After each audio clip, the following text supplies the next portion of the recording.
Hi everyone, my name is Nathan Bryson. I'm curator of pipe organs here at Boardwalk Hall in Atlantic City, New Jersey.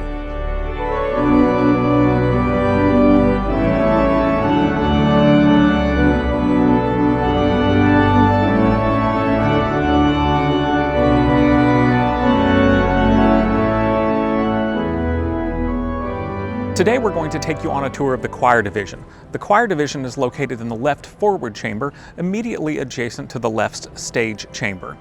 The division has 37 ranks on pressures ranging from 10 inches to 25 inches. We actually started work on the chamber back in 2017. We would take about one chest a year and work on it in and amongst other projects that we had going on in the shop. We didn't really start work in earnest in the division until October of 2021 in preparation for its public debut for the American Institute of Organ Builders Convention in October of 2022.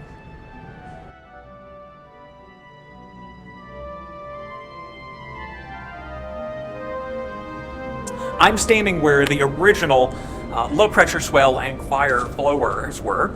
They were actually two blower boxes running off a single, very long 8-foot shaft. Above me you can see the two wind lines that went to the swell low pressure and the wind line here that ran the choir division. So the motor was over here, a huge box here, and a huge box here. Ultimately, this was a very dirty, very damp space. We're actually a floor below all of the other blowers. This is in one of the sub-basement levels. This room was very dirty, very damp, and the process to remove the blower from this area and move it up actually started before I arrived, even in September 2015. The problem was we had to relocate these massive wind lines about 50 feet into another level above us. This wind line is 22 inches, this wind line is 16 inches in diameter, so they're very large. It was a pretty large project to do that. We're going to trace the choir wind line and show you why it was really impossible for us to try to extend that wind line through all of the various levels of the building, and ultimately why we chose to make a new choir blower room. The old choir wind line, right above my head here, is actually now just used as a conduit for cables. There are a couple data cables. Pretty much everything runs on a shielded Cat6 data cable. This goes all the way to the console and then ultimately all the way up to the choir division.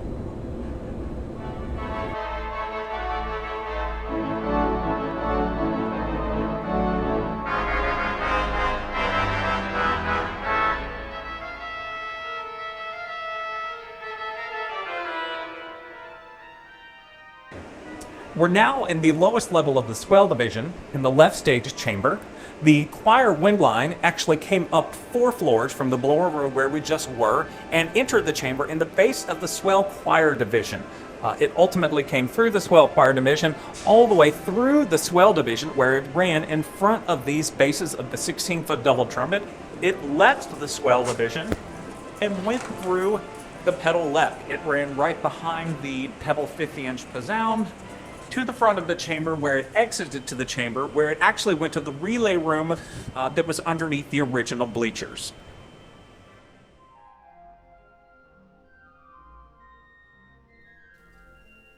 I'm now standing in front of the left stage chamber. You can actually see the outline of the original bleachers here.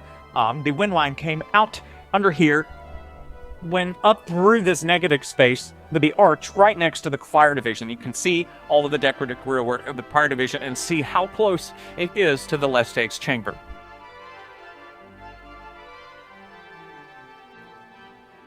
The hole in the wall you can see just below us is directly opposite of the space where we just were. You can see the remnants of the original choir wind line coming up underneath the grate here. It's been severed right here directly below 2 of the 4 regulators for the choir division.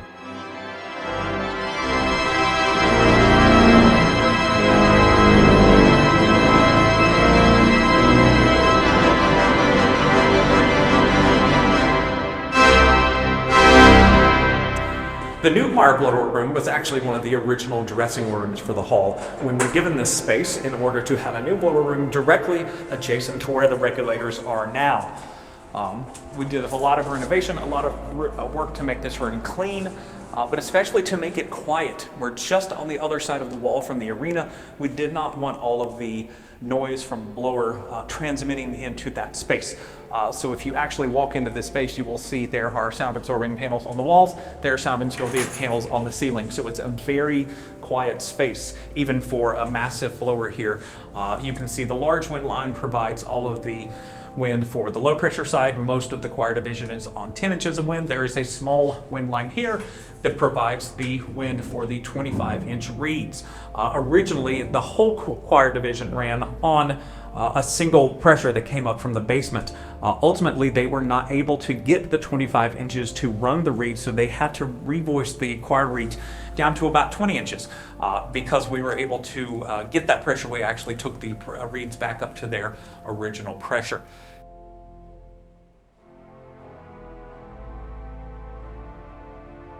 As you can hear, it's very quiet. You can easily have a very soft conversation standing right next to the blower room. One of the many things we implemented to contain all of the blower noise is adding this box on the side of the Spencer blower. Originally, the Spencer blower would have had the typical snout, round snout that prevented anyone from getting their hands into the fans. We opted instead to have this box built. It's basically a labyrinth inside, and it helps cut down, especially on the bass resonance and the bass noise from this blower. We also painted it kinetic green, just as a nod to all of the other kinetic blowers that are painted the same color in the building. Hi, I'm Carl, the shop foreman here at HORC. So Nathan pointed out earlier, we've moved the blower up to the dressing room that we took over just on the other side of this wall. This original wind line here that came up from the basement, from the original kinetic blower, this came over here to wind this regulator here. This is the 25-inch regulator. This winded the three 25-inch reeds, and then it also winded the 10-inch regulator directly above. We did a slight change in how we're winding these. So you'll see that this is the high pressure wind line that feeds the 25-inch regulator here. The low pressure wind line coming out of the blower goes into this box that we have built to first wind the upper 10-inch regulator here. And then it also connects into the original wind line that goes up on top of above the chamber and back down to win the other two 10-inch regulators on the other side of the chamber.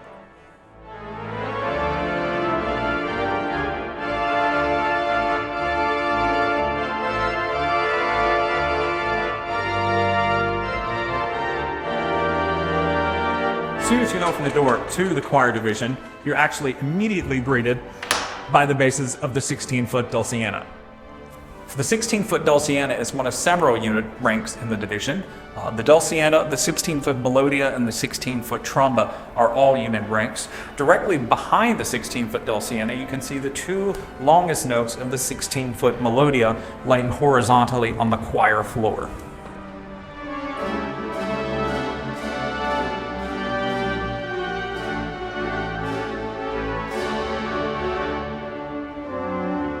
The choir division is home to 37 ranks. It's a very densely packed chamber.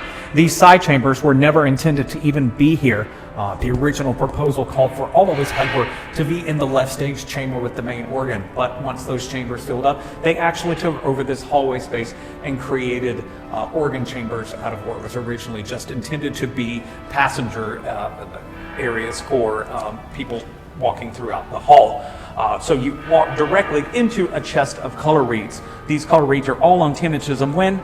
There is a clarinet on the front, a free reed cor anglais, second from the front, then a French horn, and finally the beautiful basset horn.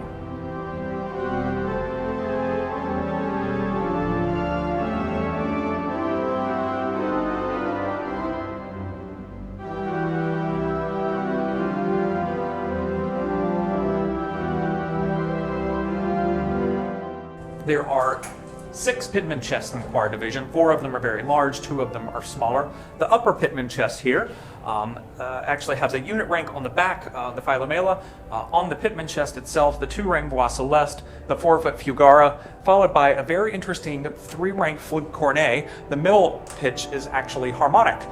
In front of that is the 2-foot flageolet, and finally the 6-rank Acuta mixture. This upper Melodia chest was one of the odd things in this division. The chest was actually 180 degrees from where it is now, with the basses in front, and you had to lean way over to get to all these tiny trebles. So we made the decision to actually flip this chest around, putting the basses against the wall where they can project well, and putting the trebles in front for easy access.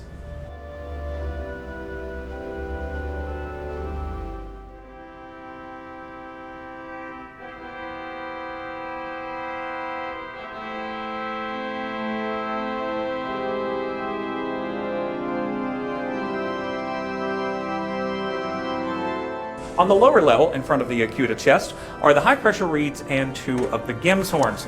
On the front of the chest for the high-pressure reeds is the 8-foot brass cornet, followed by the 8-foot tromba, and then the unit 16-foot tromba that plays at 16 and 4. Of course, all 3 of those reeds are in 25 inches of wind. Directly behind that is the Gims horn and Gims horn Celeste on a very small 2-rank pitman chest. The Gims horns play on 10 inches.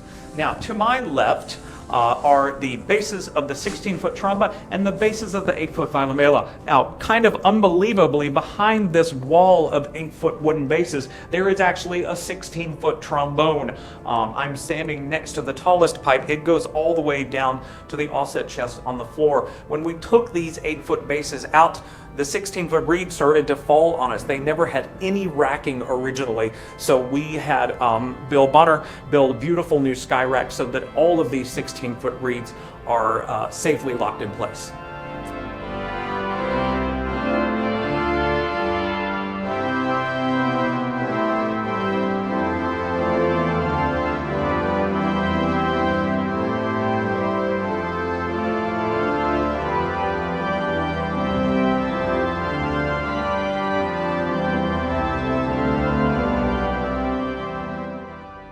Float in mid-air here in front of the 8-foot offset bases is the 4-foot Dolce. These pipes were very poorly racked in the original setup, and many of them had collapsed. In fact, for a long time, it was thought that a lot of the pipework had been lost. We have been able to find 84 of the 85 pipes. We're only missing 1 tiny little treble pipe. Now, those pipes are still awaiting restoration. They're in pretty bad shape and are going to take a lot of expert work to bring them back to life. So what we did is we went to our stock of Midmer-Losh pipework, and we actually found a string, another 8-foot Dolce, that if we rescaled it by 6 notes, exactly matched the scale, the construction, the cut-up, and everything of the original Dolce. So what we did is we rescaled it by 6 notes, took 6 notes of a cello to fill in the bottom, and it almost identically matches the original Dolce in tone and pitch. So this is kind of a long-term temporary solution until we can come up with funding to do a complete restoration of the 4-foot Dolce. So that is the only rank in the choir division right now that is not original to this division.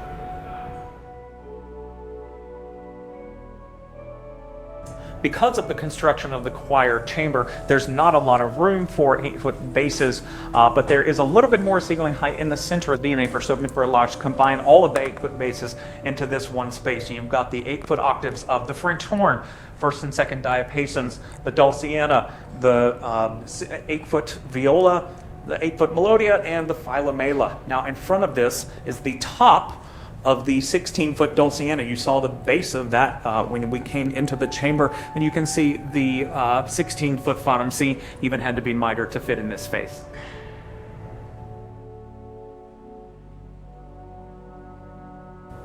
One of the other large pitman chests on the opposite side of the chamber is kind of called the flute chest because most of the pipework on it is flutes.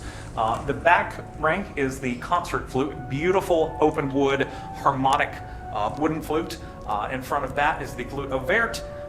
Next to that is the 8-foot nocturne, which is an interesting name for that. It's actually a stopped flute, very much like a large stopped diapason.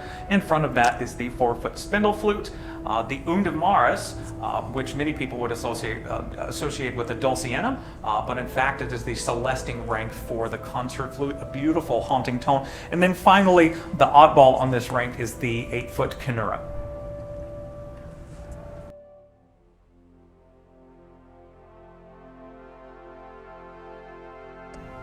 The lower pendant chest on this side is a wealth of 8-foot tone. At the front of the chest is the 8-foot viola, followed by the first open diapason, the second open diapason, the 8-foot viola celeste, the 8-foot dulciana celeste, and then the 16-foot dulciana unit that plays at 16, 8, and 5 1/3.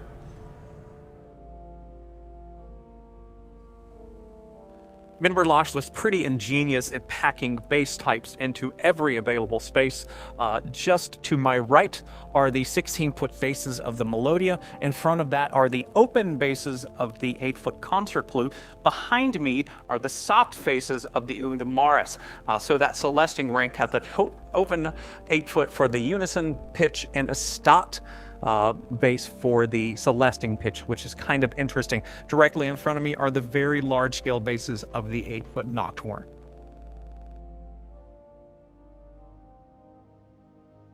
So one of the things that we're implementing in each of the 4 gallery level chambers as we restore them is another preventative measure to keep any water from damaging the organ as it has in the past. The Midmer-Losh has a long history of water damage, especially in these gallery level chambers. So you'll see above me here, anything that you see of this stainless steel up here, this is all part of a gutter system that our coworker Bill Bonner created and implemented into the chamber. So basically we took any part of the ceiling of the chamber, any place where there is any type of hole for plumbing, sprinkler lines, anything like that, electrical. If water were to come through that opening, it will be caught by some form of gutter. So you can see in this central area here, Bill added essentially a whole second ceiling. So if there's any water that were to come through the ceiling above this stainless steel ceiling, it drips down into this gutter area. And if we go through over to here, you'll see there are PVC lines attached to each of these gutter systems here that run out of the chamber to where we'll not disturb any of our freshly restored pipework and wind chests.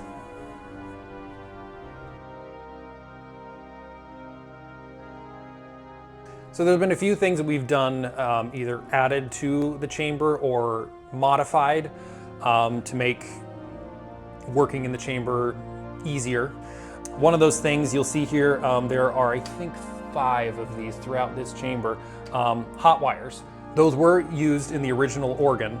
You'll see them original cotton covered wire wrapped up in some of the other unrestored chambers. It makes troubleshooting much easier. I can unwrap this wire as long as the 12-volt power is on and the wind. I can unravel this wire, take it to a magnet on a specific pipe that we might be having an issue with. It's an easy way to diagnose what the issue is if we're having a problem somewhere on a specific pipe. What we've discovered as we go through each chamber and division, the racking and supports for all of the pipes and the chests at times is rather inadequate. Another thing that we did when restoring this division was to reinforce all of that, whether it be racking 4 pipes to make sure that they all stay upright and they don't collapse over time, and also for safety when we're in here tuning, troubleshooting, anything like that. If you were to come in here before we removed anything and pre-restoration, all these supports and racking you'd see here, you could grab onto and easily move. Things were loose. Not very safe for people or for the pipes themselves. So we added a lot more support to make everything much more solid. These railings here did not exist earlier.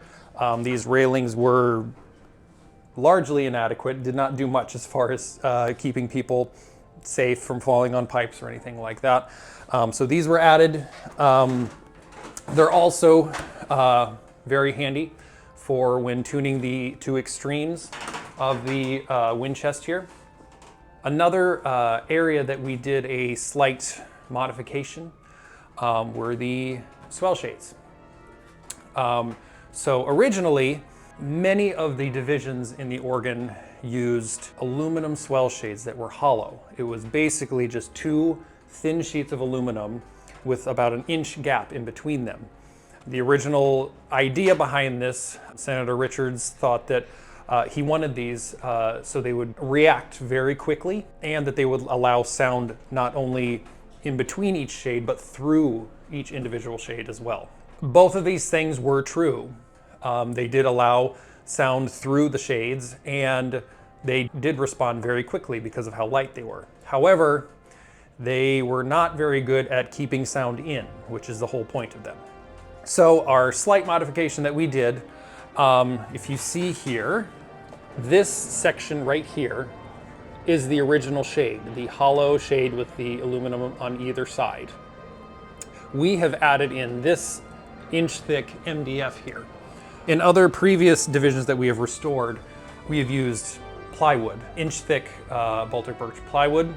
However, when we were working on these shades, it was very tough trying to find a supplier for that plywood. So we decided to go with MDF, inch-thick MDF. It is still very effective. And now the shades are much more useful. So now we're down on the lower level of the choir chamber. I'm down beneath the diapason pitman chest. We have low C and C sharp of the melodia lying horizontally on the floor. Back over here we have more of the, so this is low C and C sharp. D and D sharp and above offset melodia pipes are buried back beneath here. And we have a cute little wind chest here just for two notes of the melodia. Which was actually the very first wind chest installed in the chamber. So now I'm below the 25-inch reeds and the Gems horns. Up here you can see there's actually three individual chests here. The front one here is a 2-rank 25-inch pitman chest for the brass cornet and the 8-foot tromba real. The center one here is the unit chest, also on 25 inches for the 16-foot tromba, and the back 2-rank pitman chest is for the 10-inch Gems horns. Behind me here, you can see the offset of the for the 16-foot octave of the contra tromba, just barely accessible to tune. As Nathan said earlier, they're very squished back in there. Last thing I'll point out here, this is the modern Opus 2 relay that runs the whole choir division. Back to the, talking more about the shade modifications that we have done here, the expression shade modifications. Originally, when the organ was built, the 3 banks of shades for the choir division, each of the shades had individual motors to open them up one at a time. Early on in the organ's history, for some reason, that was changed to what's called a whiffletree. All of the shades on all 3 banks were all ganged together, and one of these things, called a whiffletree, moved all of them at once in varying degrees. We say that this is these whiffletrees are, it's an 8-stage whiffletree. You'll see there are 8 electromagnets here. That means that each those shades all gang together can be in 8 different positions in varying degrees of openness. So the modification that we did when restoring this division was, maybe you could see it as a kind of a halfway point between the two. Instead of one single whiffletree operating all of the shades, we actually have 3 whiffletrees operating one for each bank of shades. So we had 2 Midmer-Losh whiffletrees already. There was one for the Swell division. The Swell division has now been brought back to individual motors for each set of shades. We have had that one as a spare. We had the one that was installed in the choir division, and we added a third. It is actually an E.M. Skinner 8-stage whiffletree that we did some slight modifications to. And so those 3 whiffletrees are what power the 3 sets of shades. When they are operated down at the console, we wired them and programmed them in such a way to where instead of all 3 of them firing at the same time, each whiffletree has 8 stages. We did a combination of where we are able to fire the leftmost whiffletree is the very first stage to open. The next stage would be the first stage of the middle whiffletree. The third stage would be the first stage of the farthest whiffletree. So that makes for a total of 24 stages of expression. It gives a bit more versatility and nuance to using the shades instead of just having 8 stages.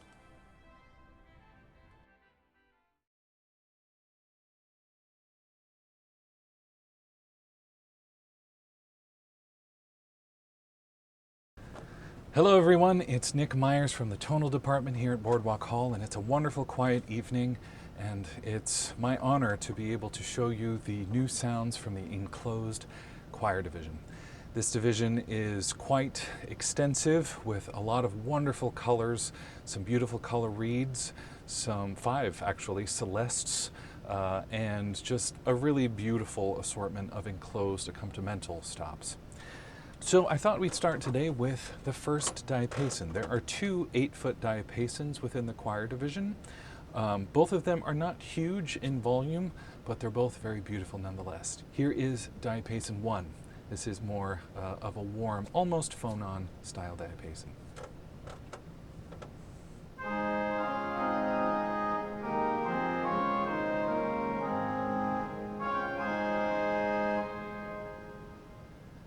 Diapason 2 is more of a string diapason or a Geigen diapason.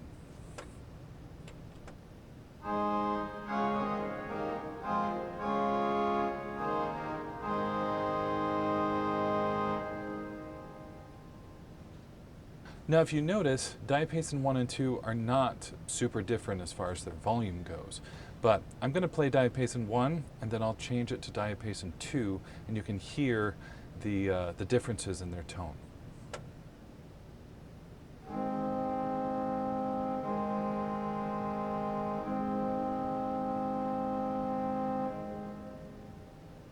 There is no 4-foot octave within the enclosed choir division, and so the way that you get your 4-foot octave is to use couplers.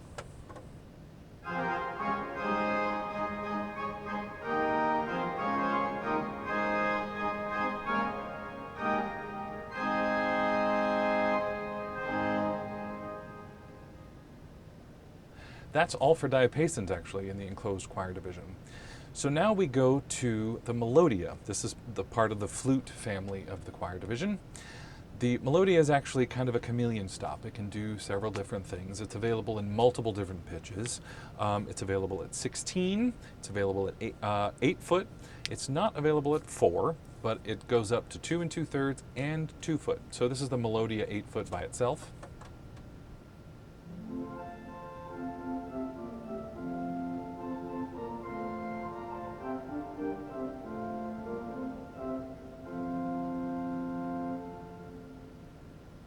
Now here is the melodia 8 foot with itself at 2 2/3.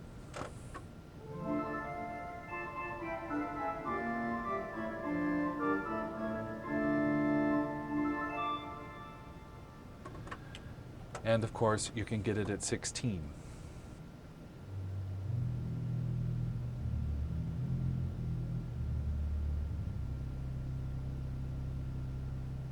Now the next flute is the nocturne. The nocturne is a metal stopped rank, and basically it's a Borden.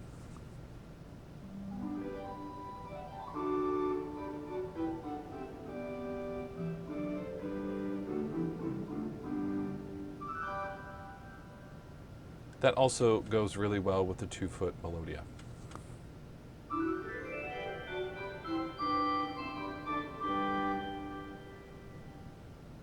Now the next flute is the philomela. The philomela actually, if you know what a tibia plana is, it's just a big wood open flute.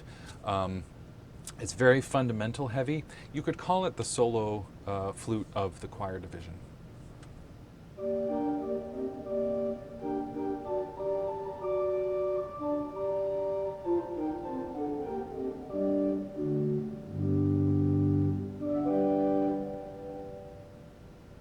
Next are the two 4-foot flutes we have in the choir division, the flute ouverte and the spindle flute.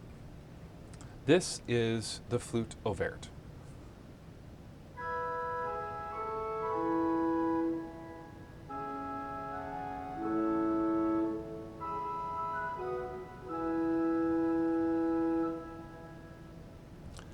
Now the spindle flute is the only double languid stop within the enclosed choir division. Now, to explain what a double languid does, we would need a whole video just to explain about how it works. However, I think the best way to explain how it works is to demonstrate the differences in tone. So here's the spindle flute by itself.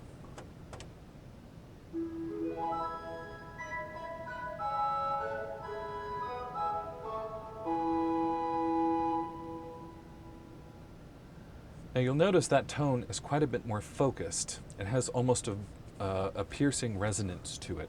So here I will play the flute ouverte first in a chord, and then I will play the spindle flute.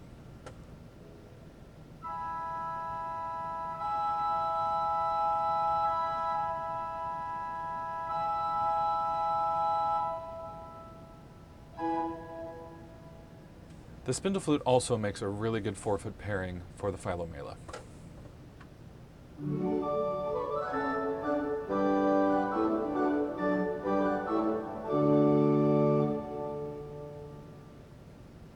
The next is a 2-foot flute called the flageolet, or piccolo.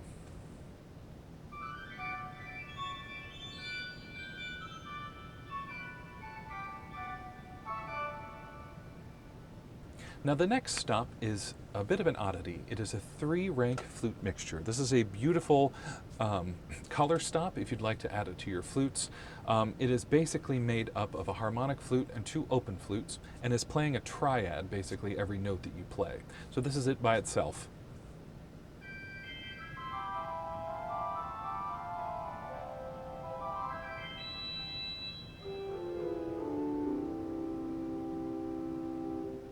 You can kind of hear those 3 notes together on that C.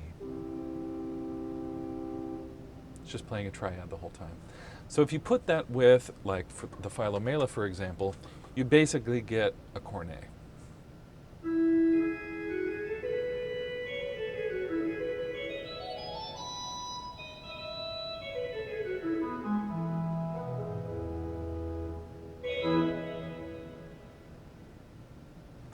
And the last flute of our enclosed choir division is the concert flute. This is a wooden harmonic flute, probably my favorite flute out of these stops. And it's very imitative of the orchestral version.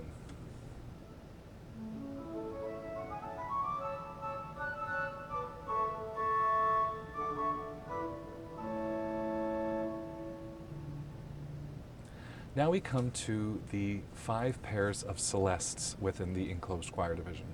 The concert flute actually has a pair. There is another wooden harmonic flute within the choir division that matches the concert flute. This is the undamaris. Now, I will say that typically an undamaris is tuned flat, so it undulates or celestes with its parent rank, and we tried this stop flat, but we ended up finding that this one specifically wanted to be put sharp. I'll explain the flat one in a moment.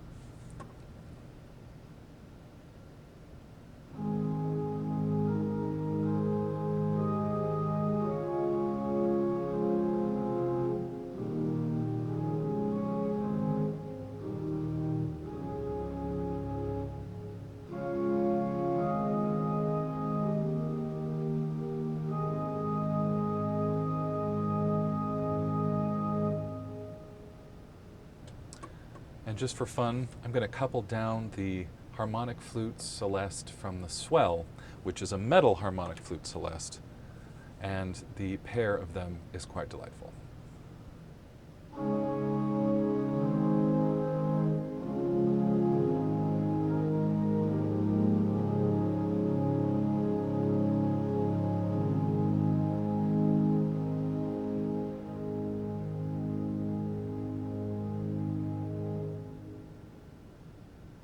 Now our next Celeste is the Dulciana. So first off, we have the 16-foot Dulciana, which was also available at 8 and 5 1/3. The Dulciana 8-foot by itself.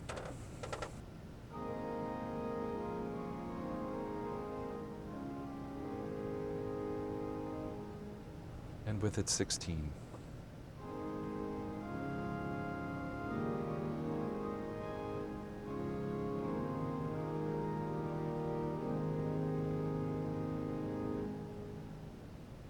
There's also a Dulciana Celeste. Now typically you would find the Una Maris to be the Dulciana Celeste, but the Senator didn't do it that way. The Dulciana Celeste in this instance is tuned flat.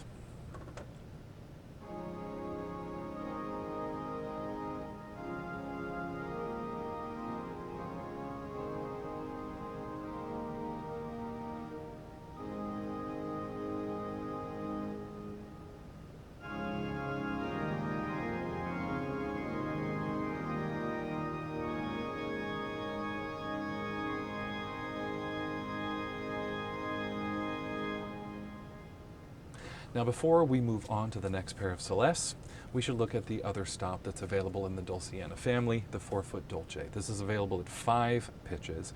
It's 4 foot, 2, 2 2/3, 1 1/3, and 1 foot. So this is the Dolce by itself at 4 foot.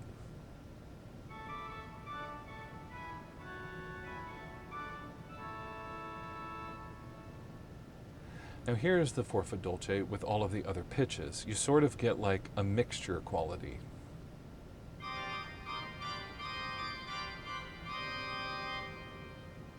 A really interesting color stop. Now, let's add the 8-foot Dulciana with that ensemble.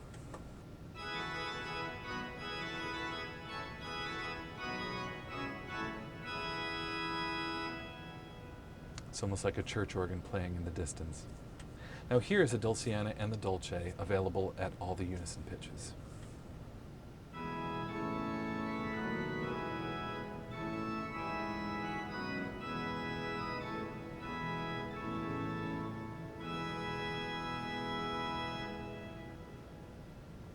Now the next pair of Celestes is the Gemshorn. Now the Gemshorn is something that the Senator really liked to put throughout the instrument.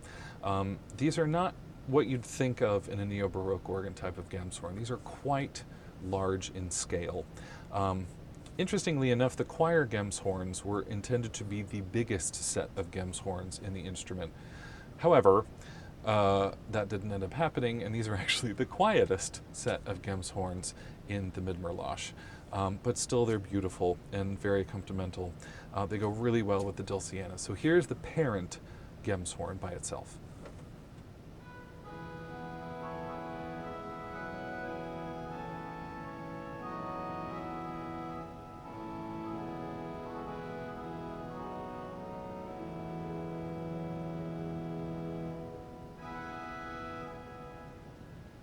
And with its Celeste.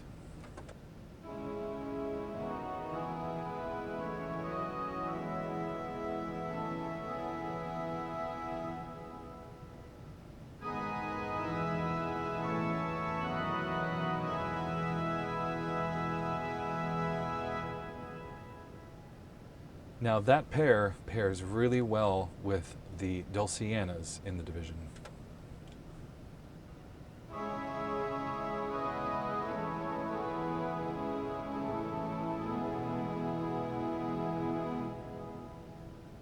I thought we would do the Gemshorns in the choir as well as the choir Swell Gemshorns. This is 5 Gemshorns altogether. Now interestingly, the choir Swell Gemshorns are tuned flat and sharp. So there's a parent, a flat Gemshorn, and a sharp Gemshorn. Here are all 5 Gemshorns together.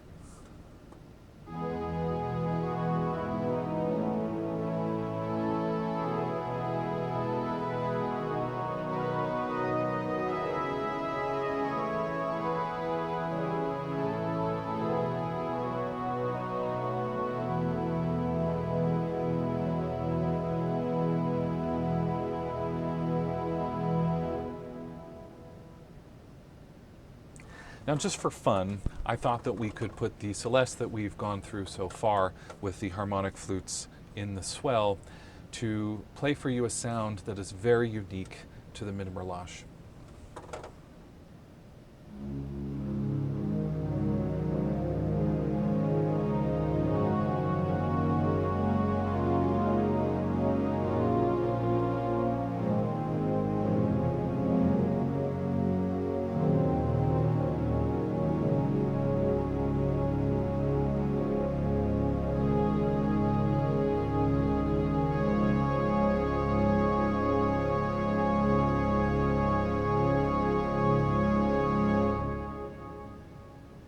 Now we get to the strings of the choir, enclosed choir division. First of all, we have the viola pomposa. This is a big, loud, soloistic style viola.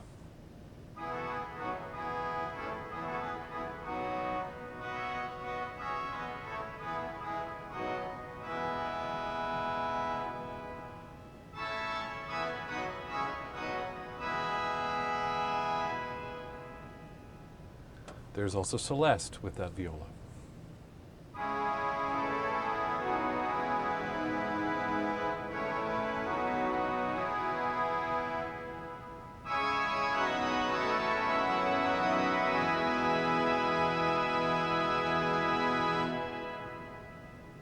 The next stop is the Voix Celeste. This is actually two ranks that play constantly together.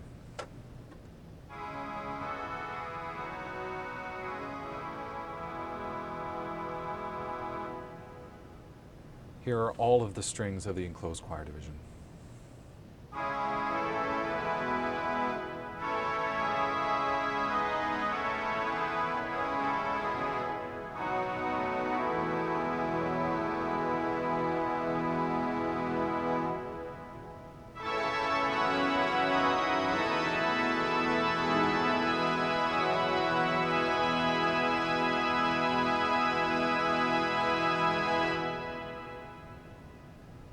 And what's amazing, that's only 4 ranks.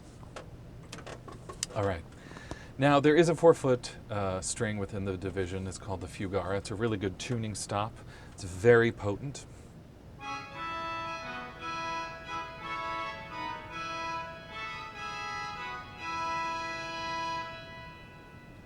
And that goes really well with the viola pomposa.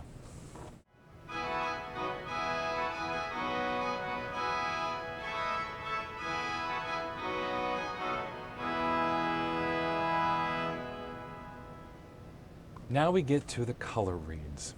The first up is the French horn. The French horn is actually one of the biggest scaled French horns in the organ. It's not necessarily the loudest, but it's quite potent.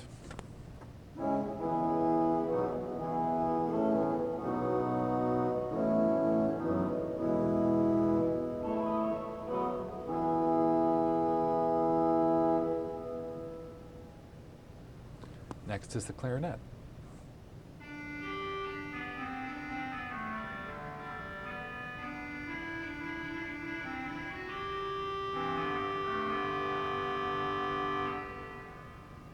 Here's the basset horn.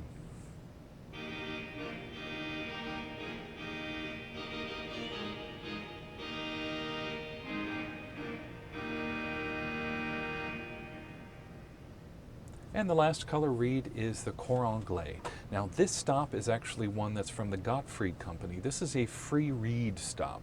Basically it's the same that you'd find in a harmonica or a harmonium or a reed organ.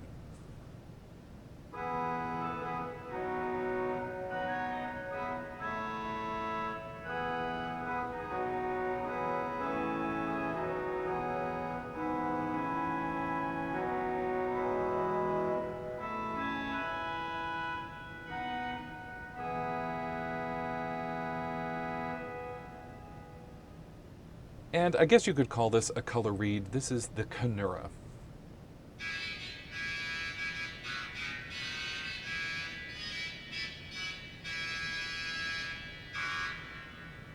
Now the canura is quite underwhelming by itself, but if you put it with philomela, for example, you can get a theater organ-y kind of sound.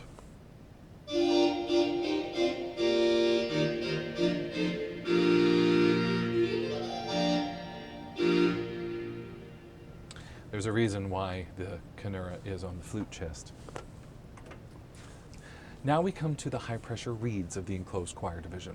There are 3 of them, and as Nathan mentioned in his tour, originally the Midmer-Losh company was not able to get the required 25 inches of pressure at the chest, so they ended up re-regulating the reeds down to 20 inches of pressure.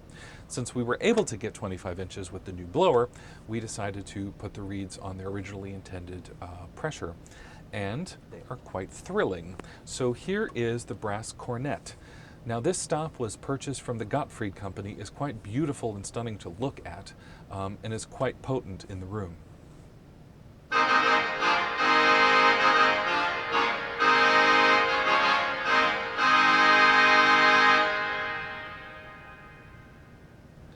The next is the contra tromba. This stop is available at 16 and 4. It's a smaller scale of the 2 trombas, and is quite beefy.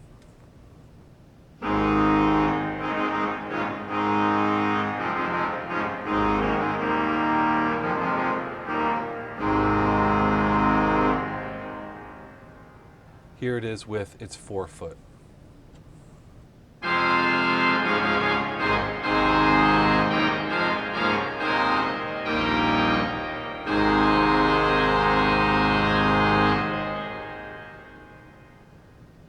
And next is the 8-foot tromba real. This is a bigger scale than the 16. It's a little bit louder, and it's basically a good mix between a soloistic trumpet and a tuba.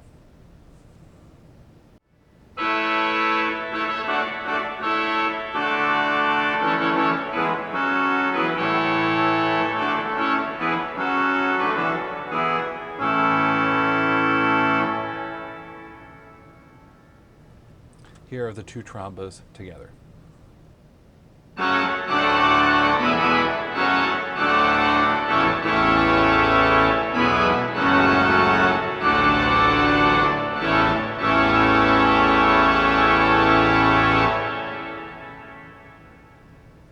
And here are the 3 25-inch reeds together.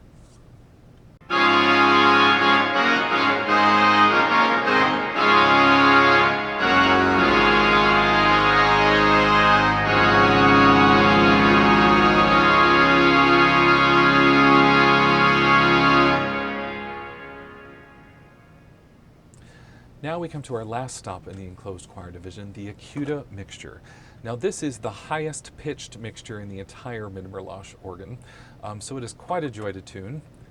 I'm speaking facetiously, but it is quite useful. The senator actually wanted this mixture to go on top of the entire chorus within the choir division. This means it is quite potent. So here is the Acuta by itself.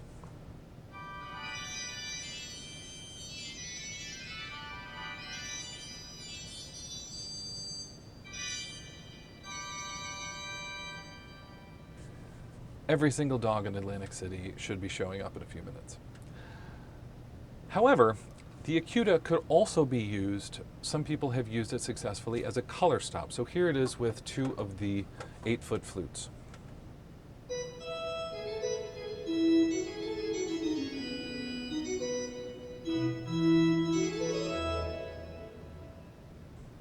But the senator's original intention for the Acuta mixture was to sit on the entire chorus of the enclosed choir.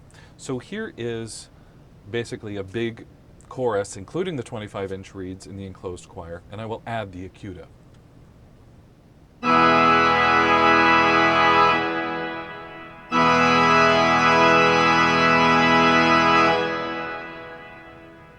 Here it is again, and you can hear it just adds right at the top.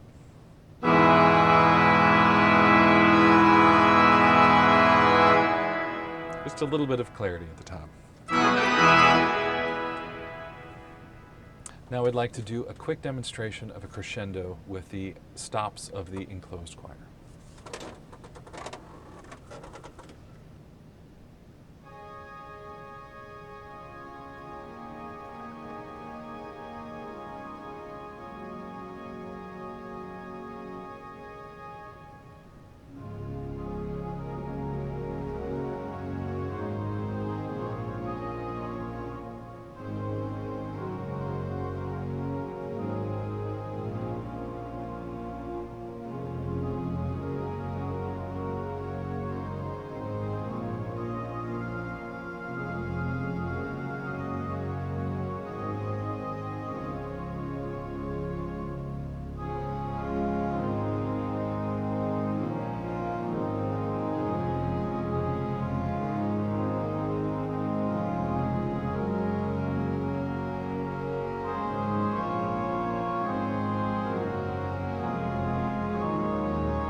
I'd like to say a special word of thanks to all of the donors and volunteers who made this project possible.